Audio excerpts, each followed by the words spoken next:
Hello everybody, it's Julia here from the Highly Sensitive Tarot, and I'm back today with video 3 from the hashtag Top Tarot Trump, started by the lovely Mascha at Musings by Mascha.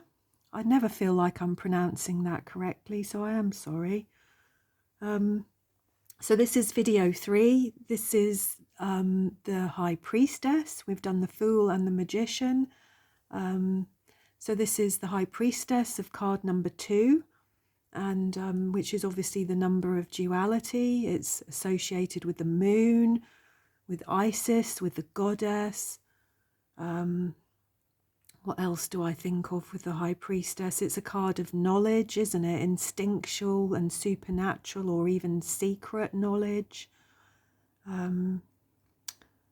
She often has a crown or a crescent moon, doesn't she, which I believe represents her sort of willingness to illuminate things that you might otherwise not see. This card represents your inner journey or a return to yourself. It's about esoteric knowledge and spiritual insight.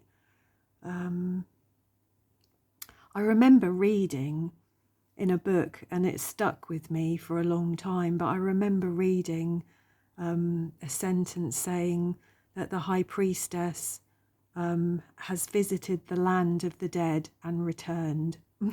That she alone had visited the land of the dead and returned. And I really like that. That to me is that High Priestess energy, is somebody that has a foot in both worlds. So I've got my 5 cards here from my 5 decks, and yeah, so without further ado, this first lovely card here, do you recognise the back, anybody? Probably not. I know Carrie will, because it was on Carrie, Tiara, Princess of Wands. It was your channel that I saw this deck and fell in love with it, and it's the Tarot of the Animal Lords. Look at the High Priestess here. Just what a fantastic priestess, an elephant. Beautiful. Elephants never forget, do they? They're full of wisdom. They never forget. I haven't really got a huge amount to say about this card, really. I just think it's beautiful. I love this deck. This is the Tarot of the Animal Lords, an anthropomorphic bestiary guide into understanding the tarot. Such a cool deck. I wish I'd picked this card actually for my Magician, but there you go. So many beautiful decks we have, don't we? I think this is definitely an out of print deck, but I picked this up secondhand on eBay. So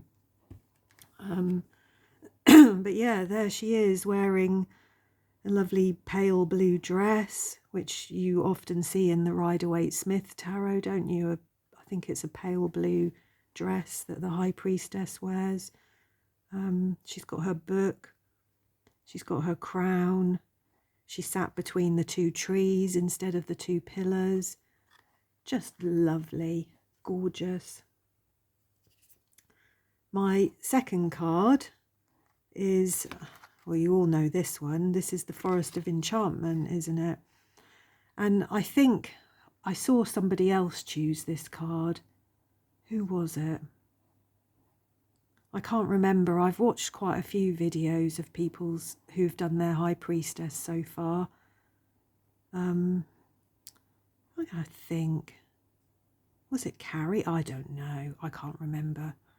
But anyway, isn't she beautiful?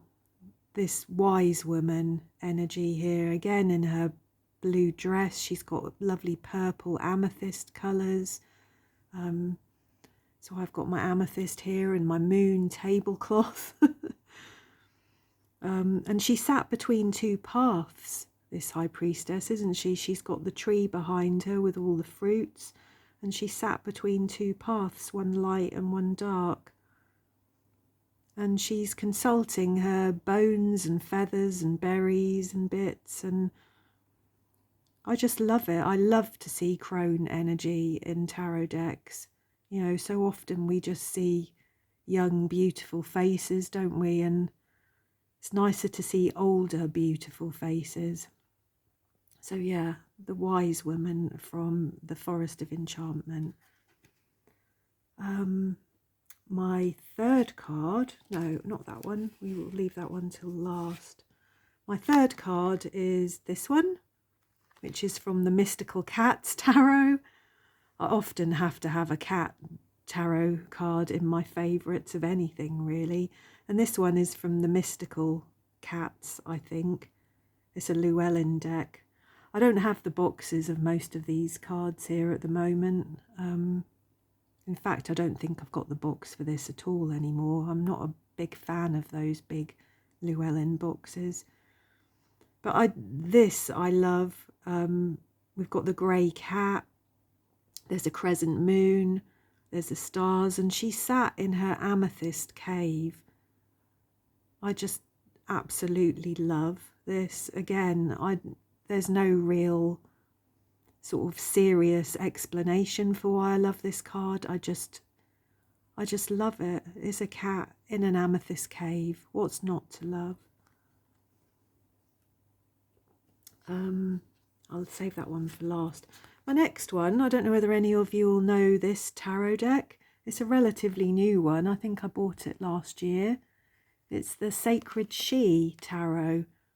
And I'm going to read from the book for this one. Let me just get the book. This is the deck, the Sacred She Tarot, and it's by Ma Diva Padma, who is the creator of the Osho Zen Tarot, which I have, and the Tao Oracle, which I also have as well.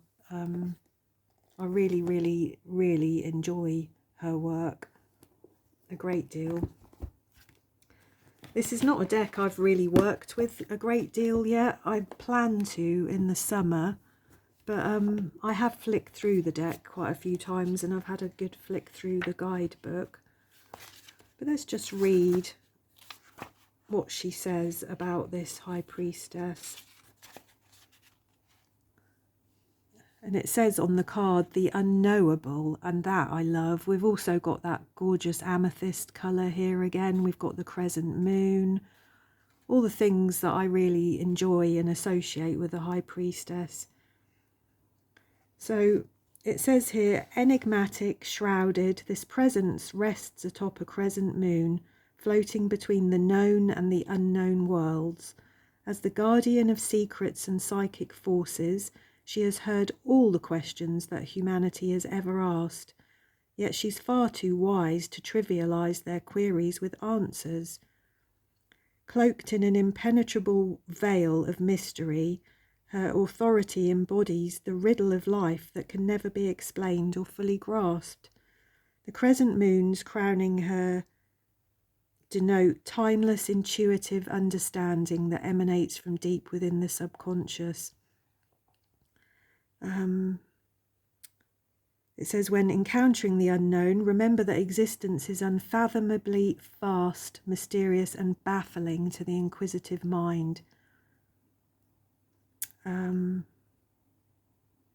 most tarot decks, this card is known as the High Priestess. She is universally acknowledged as a threshold, the gatekeeper of secrets who bestows understanding only when the seeker is receptive. And I totally get that. There's no action required here. Rather, this is a time for silent inactivity. And it says, only when we dare to be alone, with attention turned inward, can we fully trust this deepest intuition and wisdom. When we stop pleasing everybody, when we stop wanting to be like everybody, when we stop striving to be perfect or to find a partner, then this intimate dimension opens her wings and rains all blessings upon us. So that's beautiful, isn't it? And that really does encompass everything that I think about the High Priestess, the unknowable, and that she only reveals her secrets when you're receptive to it, when you come from a place of quiet and silence, where there's space for the information. So that's gorgeous. And then the last card here This one is from the Pensive Path Tarot. And this is so different from all the other cards I chose, which are all bright and colourful and purple and gorgeous. And this is dark. But there was something in the Sacred She that made me laugh about this card. Because I'd picked the Sacred She card before this one. But it's where she says here, as a guardian of secrets and psychic forces, she has heard all the questions that humanity has ever asked. Yet she's far too wise to trivialise their queries with answers. And I think that's how I feel about this High Priestess, is she's just seen it all. I love this crone energy, this wise woman energy here. I mean, albeit she's tired, you can see she's world weary and she's tired. She has seen it all, and maybe she's seen too much. Maybe she's had enough and she doesn't want to see anymore. I don't know. She looks really tired, doesn't she? Like she's just this little lady sunk into this chair, like she's just exhausted, really. And I think, you know, if you think about things like that statement that she alone has visited the land of the dead and returned, it's no wonder, is it? You know, to be psychic and open to all of the various energies that are around us, it can be an exhausting thing.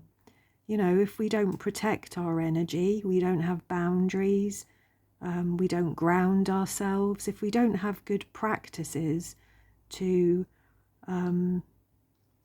keep us well, you know, you can easily become burnt out by this kind of High Priestess energy. So, and she's very old, bless her. She doesn't look unkind or mean, she just looks tired. She looks like you could, you know, if you're a little girl or a little boy, you could go and sit on her knee and she'd talk to you kindly, but she's tired, isn't she? She's probably tired of all the relentless questions. So there we go. Let's get all my cards. So we had the Tower of the Animal Lords, the Forest of Enchantment, the Mystical Cats, the Sacred She, and the Pensive Path. So I do hope you enjoyed that. Do say hello, and I shall very much look forward to the next card, the next Tarot Top Trump. So thank you again, and I'll see you all soon.